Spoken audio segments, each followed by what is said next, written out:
Since ancient times, the zodiac has been used to organize groups of stars. Astrologers believe there are correlations between celestial events and our lives on this planet. Hello, I'm Michael J. Auger, creator of the Allcento Tarot. In this series on the history and esoteric symbolism of the tarot, we have already journeyed through the major arcana cards. But before we continue into the cards of the minor arcana, let us first explore the cards of the zodiac. The zodiac cards can be considered an extension of the triumph cards, as they deal with energies of destiny. These powerful archetypes have always been included in versions of the tarot like the Minchiati. However, zodiac cards were not included in the Marseille style tradition, or the popular decks created by members of magical orders that came later on. Because the zodiac was missing, but still deemed essential, the magical orders that worked with the tarot added astrological correspondences onto other cards. For example, the Maiden's Lion, seen in the card depicting the virtue of fortitude, was also linked to the zodiac sign of Leo the Lion. However, I personally believe that the zodiac signs deserve to be separate cards in the tarot, as they are in the Minchiati and in the Allcento. During the time the tarot was first being created, astrology had become a part of everyday medical practice, and by the end of the 1500s, physicians across Europe were required by law to calculate the position of the moon before carrying out complicated medical procedures. As science advanced, astrology has been regulated to a pseudoscience. However, there are some things, like synchronicity, that are neither testable nor falsifiable.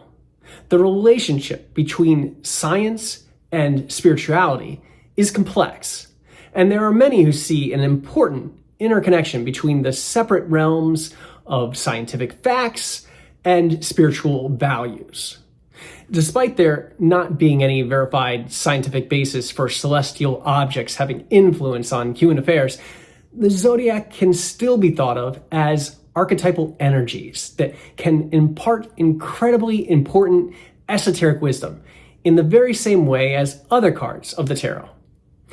Understanding the energies of the zodiac cards provides us with some level of control, as life is always a dance between free will and fate.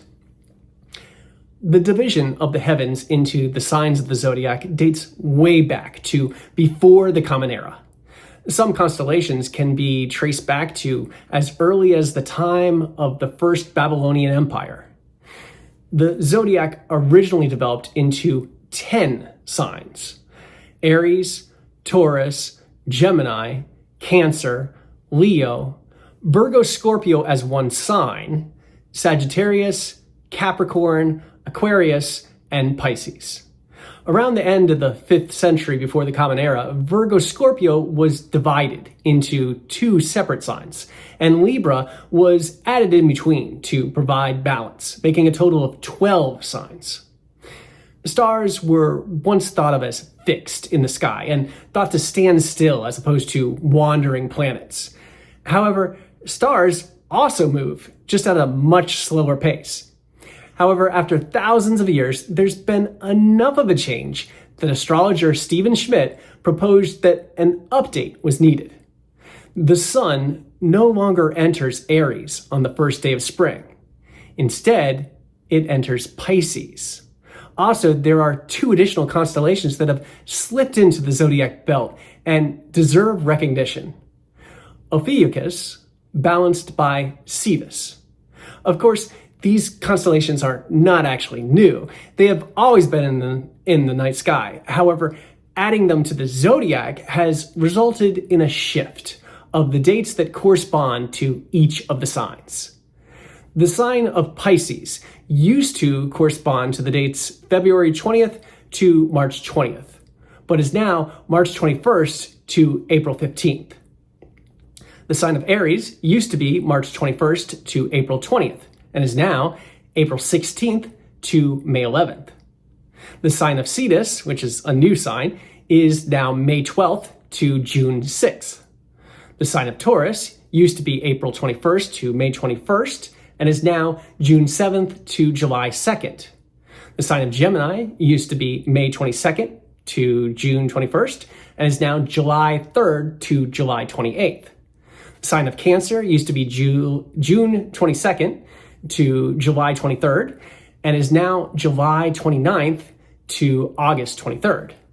The sign of Leo used to be July 24th to August 23rd and is now August 24th to September 18th. The sign of Virgo used to be August 24th to September 23rd and is now September 19th to October 14th.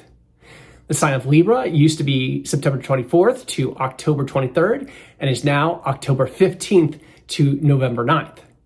The sign of Scorpio used to be October 24th to November 22nd and is now November 10th to December 5th. Another new sign, Ophiuchus, is now December 6th to December 31st. The sign of Sagittarius used to be November 23rd to December 21st and is now January 1st to January 26th. And the sign of Capricorn used to be December 22nd to January 20th and is now January 27th to February 21st. And the sign of Aquarius used to be January 21st to February 19th and is now February 22nd to March 20th. Has your sign changed? Let me know in the comments. All 14 zodiac signs are included in the Allcento Tarot, and I will explore each card in future episodes.